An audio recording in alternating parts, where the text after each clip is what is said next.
करो, अपना मन और अपनी आत्मा बदल डालो। बोले हालेलुया। तो हम आज का विषय क्या है? अपनी आत्मा बदल डालो। आमीन। जो आत्मा तुम्हारे अंदर अभी काम कर रही है वो उससे कुछ लाभ होने वाला नहीं है, वो आत्मा से वो आपकी उन्नति होने वाली नहीं है। इसीलिए बोला जा रहा है अपनी आत्मा बदल डालो। बोले हालेलुया। आप शरीर में नहीं रहे, आप पवित्रीकरण में आ चुके हैं, गुलामी की दशा से आप बाहर आ चुके हैं। अब आत्मा बदलो, अब स्पिरिट बदलो, अब होली स्पिरिट आए आपके अंदर में, अब पवित्र आत्मा आए आपके अंदर में। वो जो आत्मा आपके अंदर में है, एक किसी को काटने वाला, किसी को चोपने वाला, किसी को छीलने वाला, किसी को नीचा दिखाने वाला, उस स्पिरिट को, उस आत्मा को हटा डालो। अपना मन बदलो, अपना आत्मा बदल डालो। यीशु के नाम में बोले हालेलुया। इसलिए बोल रहा है अपनी आत्मा बदल डालो। आमीन। और परमेश्वर वादा करता है यहेजकेल 36 से 26 पद में 25 से 26 जल्दी पढ़िए, मैं समाप्त करूंगा जल्दी से। इस्राएल के घराने तुम क्यों मरो? हे इस्राएल के घराने तुम क्यों मरो? अपनी आत्मा बदलो, अपनी मन बदलो, आत्मा बदल डालो। इसीलिए बोला प्रभु ने, तुम नहीं जानते तुम कैसी आत्मा के हो। आज कौन सी आत्मा का, कौन सी स्पिरिट का आपके अंदर में आने का मौका और अवसर दे रहे हो। आप नहीं देख पा रहे हो बदलाहट को मेरे अंदर या चर्च के अंदर। ये आपकी कमजोरी है प्रिय भाई बहन, ये आपकी आंखों में वो जाला पड़ा है, पर्दा पड़ा है, जिसे नहीं देख पा रहे हो। अगर देख पाते, परमेश्वर अपने वचन को दुरुस्त कर रहा है, परमेश्वर अपने वचन का खुलासा कर रहा है, परमेश्वर अपने वचन का प्रकटीकरण कर रहे। बोले हालेलुया। इस परिवर्तन को तो देखो, बोले आमीन। अन्य चर्च में जाकर देखिए, गुनगुनी रहेंगी वो, ऐसा जीवंत वचन नहीं दिया जा सकता वहां। पढ़िए यहेजकेल 36, 25, 26।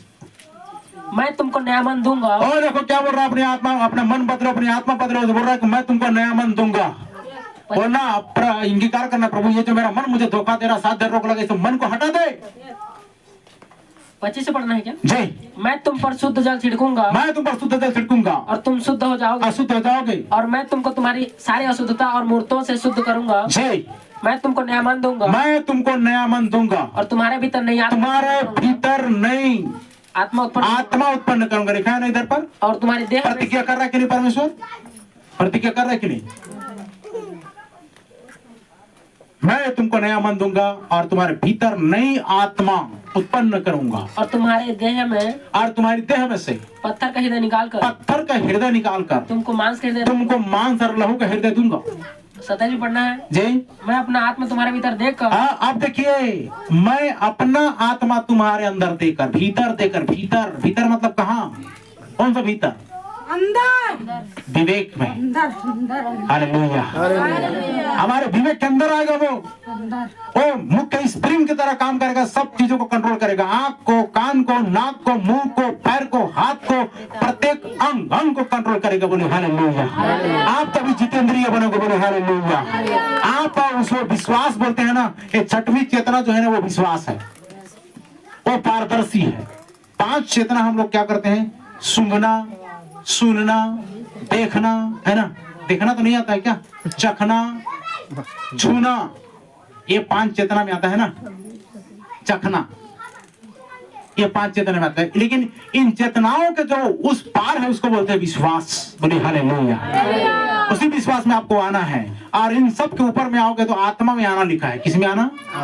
आत्मा में जिस दिन आना शुरू कर दिए, ये सारी चीजें आपकी जिंदगी में शुरू हो जाएगी। और आत्मा में आने का मतलब ये समझना कि हम लोग आदम की तरह आत्मा में आ गए, फल फ्रूट खाना स्टार्ट हो जाएगा मेरी तरह। क्या हो जाएगा? आमीन। यही बोला, सब फल फ्रूट खाइए, बढ़िया है, फल फ्रूट खाइए, आप उससे बीमारी से तो बचे रहेंगे, कुछ तो प्रोटीन विटामिन आएंगे उससे। तो क्या लिखा है? मैं अपना आत्मा तुम्हारे भीतर देकर, मैं अपना आत्मा तुम्हारे भीतर देकर ऐसा करूंगा कि तुम मेरी विधियों को क्या करोगे? चलोगे। अच्छा, आत्मा इसलिए देगा कि तुम चुगली करो? आत्मा तुमको अपना आत्मा इसलिए देगा ताकि तुम क्या करो? निंदा करो? आत्मा इसलिए तुमको देगा ताकि दूसरों को तुम नीचा दिखाओ? कहाँ कितने दूर हो भाई साहब आप, प्रिय भाई बहन, प्रिय मंडली, परमेश्वर की निज प्रजा, कितने दूर हो आप उन चीजों से, उन मामलों से। और मैं अपनी आत्मा तुम्हारे अंदर देकर तुम्हारे भीतर ऐसा करूंगा, तुम्हारे भीतर आत्मा दूंगा और तुमको ऐसा करूंगा। क्या लिखा है? मेरे अपना व्यवस्था कि तुम मेरी विधियों पर चलोगे, कि तुम मेरे विधियों पर क्या करोगे? चलोगे और मेरे नियमों को मानकर उनका वचन को जीने के लिए आपको अपना आत्मा देगा। बोलिए आमीन। उनको मानोगे, उस पर चलोगे और उनको मानोगे। परमेश्वर इन वचनों के द्वारा हम सबको आशीष दे। आंखें बंद करें, खड़े हो जाए, प्रार्थना करेंगे।